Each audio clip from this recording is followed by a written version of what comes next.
Howdy gang, Michelle here, and as you know, spring has sprung, and one of the biggest requests that I get is I have a whole bunch of this stuff and I don't know what to do with it. So I'm gonna give you guys something awesome to do with it. So Lion Brand Shawl In A Cake. We all got a bunch of these that were on sale with the Lion Brand sale, where it was like 10 for 10 or 10 for what was it, 5 for 10, whatever the case may be. I have a crap load of it and I was tired of looking at it sitting on my shelf. So I'm going to show you guys what to do with it. Actually, I have this one. This is obviously all balled up. I'm going to unroll it in a second. Just exclusively for you guys. And I also have another one that I'm working on using Mandala, because a lot of the Mandala was on sale as well, and that's another really thin yarn. So I am really trying to focus on some wraps and shawls that you guys can make to use these with. So I'm going to unball this. So a little technique that I have when I'm working on wraps and shawls, when it gets to be so big and cumbersome, is I kind of roll it into itself and then I secure it with a hair tie. So that way, of course I had to do it the wrong way, it's out of my way. Let me get that off of there. And there we go. All right. So this one I'm calling Harmony, because I really love the flow of how it's coming together. And obviously it's almost done. I didn't want to finish it and then realize, crap, I forgot to show you guys how to do it in the video. So I have a coming soon picture here. But the great thing with this is the only time you're really going to purl with this is on your edge pegs. So you guys know me well enough to know that I'm fanatical when it comes to nice, clean, tight edges. And as you can see there, they're nice and clean. They're not loopy with the turn and wrap and real loose and messy looking. I don't have time for that. So the only time you're going to purl with this is where you knit and purl the edge pegs. So like if you're coming to the end of the row and you have to knit it and then purl it, or if you come to the end of the row and it's easier for you in that direction to purl it first, then reknit it. I don't care. There's no looming police, but as long as you knit and purl, or purl and knit the two edge pegs, you get that nice clean edge. All right. So I'm going to unwind this a little bit and show you guys how awesome it actually looks. Now, obviously this isn't blocked or stretched yet. Sorry about that. But as you can see, this is kind of giving you an idea of how it looks. It's kind of like a chevron pattern, and it's just gorgeous, nice and lacy, perfect for the springtime, perfect for a summer evening. It's just perfect. And you can make this any width you want. Now, for this particular one, I use my KB adjustable multi-loom 3/8 gauge. And the width on this is 50 and then plus 2. So as long as you have multiples of 10, let me grab the pattern here. Here I have, this is done in multiples of 10 plus 2. So that means if you're going to use 50 like I did here, then you're going to add 2, one for each edge peg. So it's 52 on this one. If you want to go bigger, just add in multiples of 10. So like 60, 70, 80, 90, 100, however many you want to do. And then the 2 edge pegs. Okay. Edge pegs give you that nice clean edge I was just talking about. Now, even though it looks a little complicated, we throw complicated out the window. If you've ever done anything that I have given you guys with a lace pattern, number 1, I give you the written. Number 2, I always give you the chart and the legend. So this legend shows you, where you're going to go. So row 1 is where you're going to work the lace. Row 3 is where you're going to work the lace. Now, if you see 2 here is empty, because that's just knit, true knit, you knit only, no e-wrap. And 4 is same thing. True knit, U-knit, no E-wrap. And then you just keep going. It's a simple 4-row repeat. And you work till you get your desired length. Now, I am almost done this cake here. I got a little bit to go. And this works up really, really quick, actually. So, you guys know me, and you love the fact that I try to give you as many hacks, tips, tricks, you know, I don't know how to talk today, as possible. So, as you can see here, I have my artist tape, masking tape, paper tape, painter's tape, whatever type. Just don't use Scotch tape because it's a pain in the ass to peel off of these, okay? So, artist tape or paper tape, masking tape, whatever. And I love my colored Sharpies. So what I've done is I've marked off 52 pegs. So as you can see here, this is my starting peg over here. It says EP. EP means edge peg. So on this side, I have another edge peg. So that way I know this needs to be knitted and purled. This needs to be knitted and purled. That's my clean edge. Okay. So then you're going to mark it off in multiples of 10. If you look here, I have 1 through 10 in pink, and then I switch to blue, 1 through 10, and I go all the way around, 1 through 10, 1 through 10, 1 through 10, edge peg. And then I've gone, and I have 2 sets of symbols here. So the top ones in orange, to me, that is what I'm supposed to do on 1. So if you look here, it's easier for me to do that this way because sometimes I'll be working on something and I have to put it down and go focus on something else. So peg 1 is a yarn over. Peg 2, I'm knitting 2 together.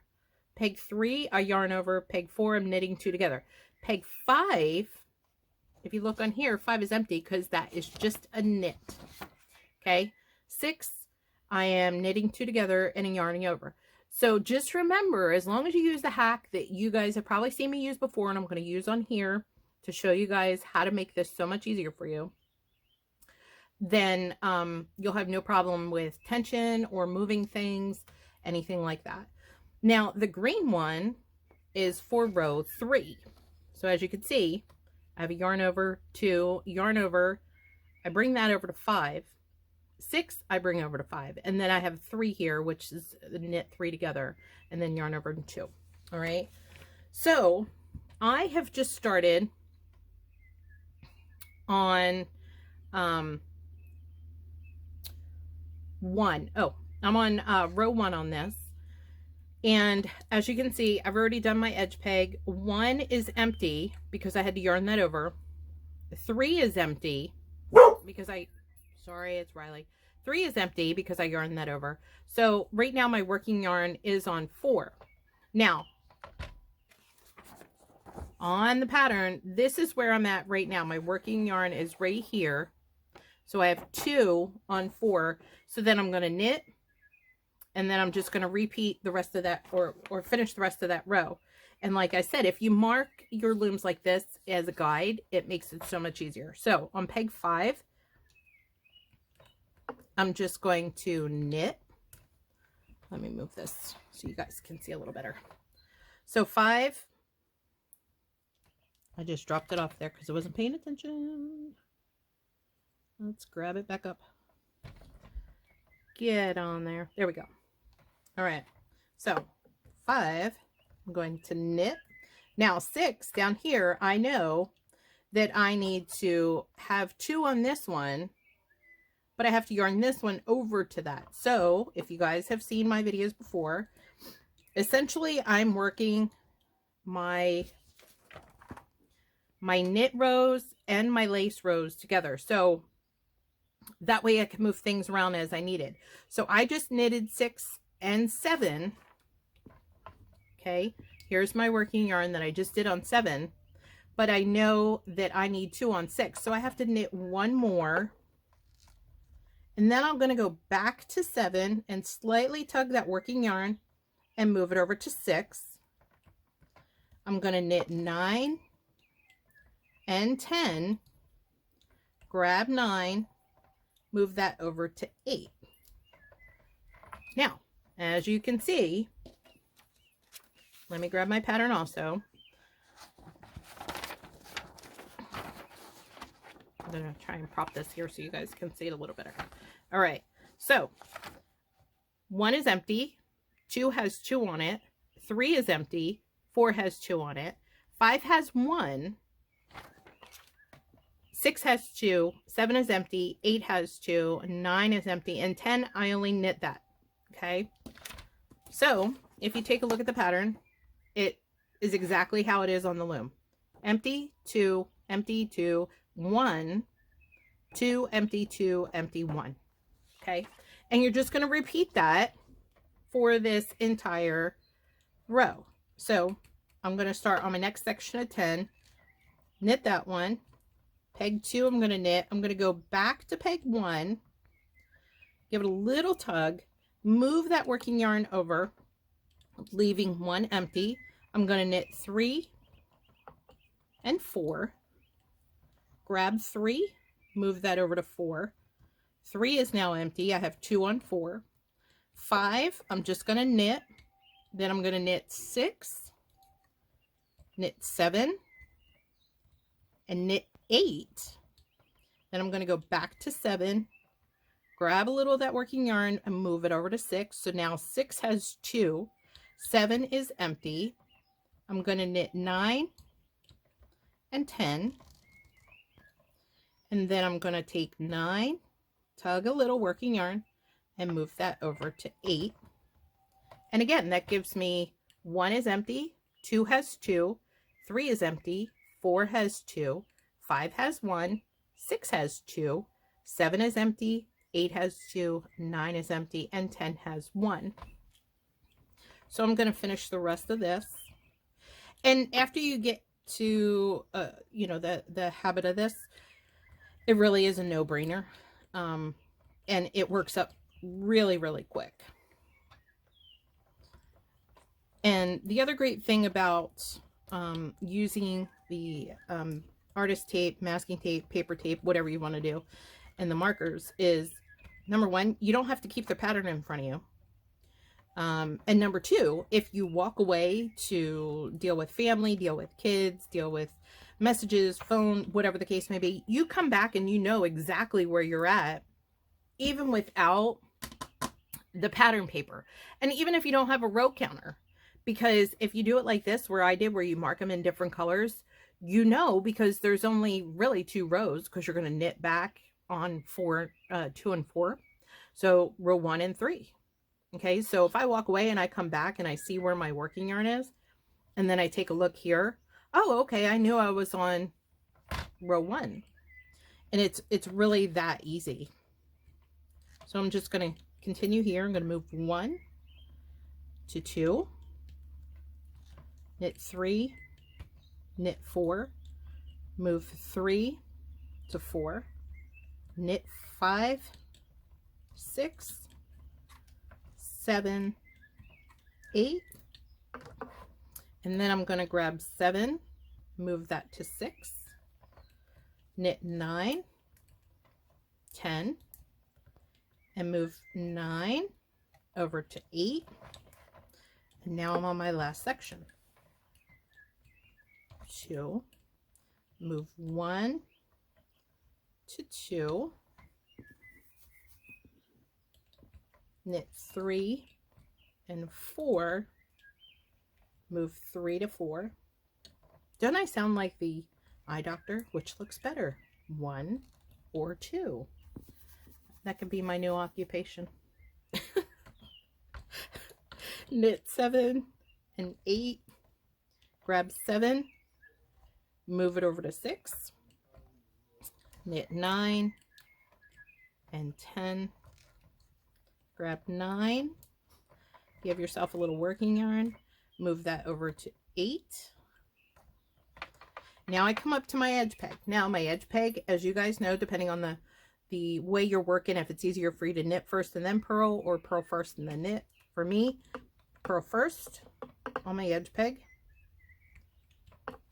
slide it off, and then I come around and I knit the same peg. And the reason why,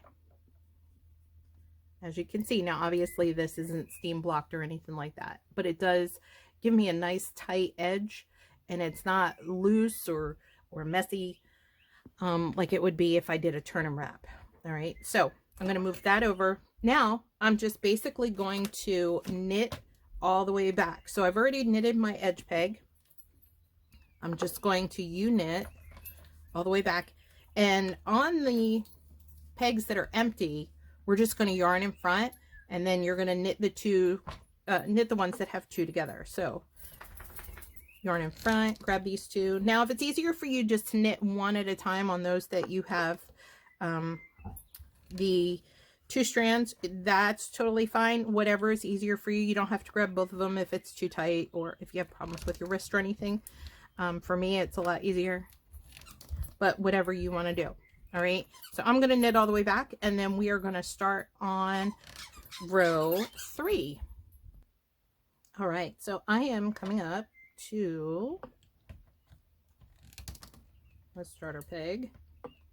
Now this is my edge peg right here, so I'm going to bring my working yarn in front. I'm going to knit it first, then I'm going to come around, grab it, and purl it, also giving me that nice clean edge. All right, so we've already done row 1 and row 2, so now we're going to do row 3. So we're going to knit the first peg, yarn over, that'll have 2, yarn over, that'll have 2, and then you're going to yarn this one back, so that's going to leave that with 3. 7 is going to have 2, 8 is going to be empty because we're going to move that over, 9 and 10 are going to be knit. All right, so now I'm going to be following this green chart here on the bottom. So I know that my first peg is just a simple knit, 2, knit, knit 3. Then I'm going to pick up 2. I'm going to move that to 3. Now 2 is empty, 3 has 2. I'm going to knit 4 and 5, and I'm going to tug on 4, move that to 5. 4 is now empty. Then I'm going to knit 6, 7. I'm going to pick up 6. I'm going to move it to 5. Now this gives me 4 empty. 5 has 3 strands, as you can see here. 1, 2, 3. 6 is empty. I'm going to knit 8. I'm going to go back to 7, tug that working yarn, move that over to 8. Whoops, sorry, my bad. I'm going to knit 9, and then I'm going to move 8 to 7. There we go. Had a moment there. All right, so 1 is just a knit, only has 1. 2 is empty. 3 has 2. 4 is empty. 5 has 3 strands on it. 1, 2, 3. 6 is empty. 7 has 2. 8 is empty. And then 9 and 10 are just knit. So you're just going to repeat that to the end, just like we did with the other one. So 1, and then knit 2, 3. Grab 2, move that over to 3, knit 4 and 5, grab 4, move that over to 5, knit 6 and 7, grab 6, move that over to 5, so that puts 3 on 5, 6 is now empty, knit 8 and 9, grab 8, move that over to 7, and then knit 10. And you're just going to continue that all the way to the end. And that's it. And then once you're done this row, you're just going to repeat row 1. And then, you know, once you get to the end, you're just going to knit everything on the way back. That's where you're going to grab your 2 together, and then on peg 5 it'll be 3 together, and then you just start all over. And like I said, once you get into the habit of this, it works up really quick because you don't really have to think about it. And it's something that you don't have to constantly look back to your pattern for, because basically if you've done what I did with my loom, where you mask it off and just write what you're supposed to do, it just works up really quick and you don't even have to think about it. I'm coming up to one of the last sections of 8 to 7. Now again, if you want to do this wider, you totally can. It's completely up to you. If you want something that's a little larger, wider, just make sure you're going in multiples of 10. So for this particular one, I am using, like I said, 50 and then plus 2 for the edge peg, so it's 52 total. If you want one that is, you know, double this size, obviously you're going to need 100 pegs. So that is completely up to you. I just wanted to show you the basics on this and how to get it done. All right, so I'm on my edge peg. I'm going to knit it first in this direction. It's easier for me to knit, or excuse me, purl, and then I'm going to knit it. And then I'm just going to knit right back, grabbing anything and knitting it off. And if you come to the empty ones, you're just going to work the yarn in front.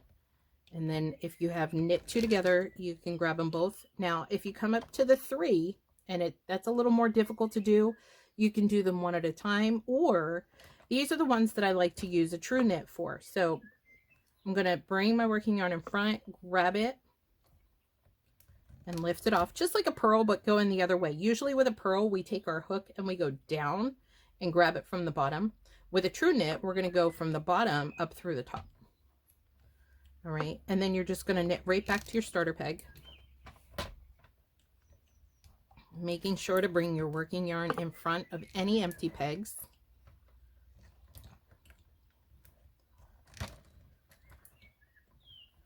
And there's 3, so I'm going to grab those and knit them off with a true knit. Or like I said, you can knit each strand individually off one at a time. That's fine also. It's like taking a drive. You have a couple of different ways to reach a destination, and same thing with this. So if you do a true knit or you knit, you're still going to get the same look. It's just a different technique of doing it. So don't think it's going to look any different if you do it a different way, other than you knit or true knit. Now, don't E-wrap anything on this. You will not get the same effect.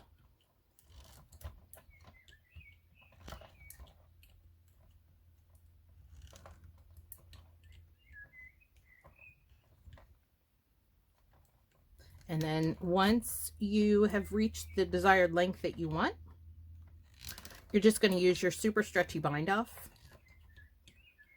And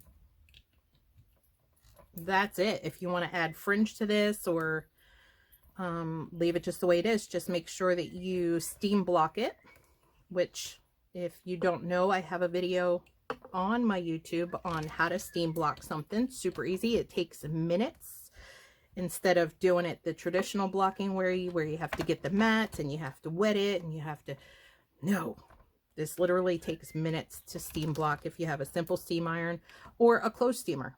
You can get them really cheap for like less than 20 bucks, pretty much anywhere. Oops. Got a little excited there on my last peg. Come on, get back on. There we go. My working yarn, knit that, and then purl it. All right, and that is how simple it is. And like I said, just keep working that for the desired length that you want. Now, the great thing is with these Shawl In A Cakes, you have a lot of yarn with this. You have 481 yards or 440 meters, depending on what scale that you use, whether it's yard or meters.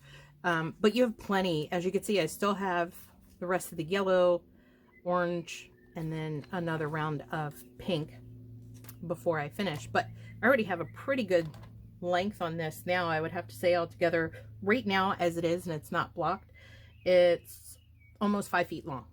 All right. So obviously, remember, if you're going to go wider with this, more than 50, you're going to have to use a little bit more depending on how long you want it. But all in all, the look that you get of this is just fabulous. And once I get this steam blocked, and like I said, as you can kind of see now, I'm trying to stretch it for you a little bit. Let me get to a different part of the color. There you go. You can kind of see how it's got like a chevron look to it. And that's really going to make it pop. So there you go. Thank you guys so much for allowing me to come out here, bring you some designs, have some fun with you. Nothing makes me happier than seeing you guys use my patterns and come up with the creations that you do. That just keeps inspiring me to make more and have more fun for you guys. All right, everybody. Thank you so much for continuing the love and the support that you guys do. I can't ever express how much that means to me. Thank you all. Have a great day. Happy looming.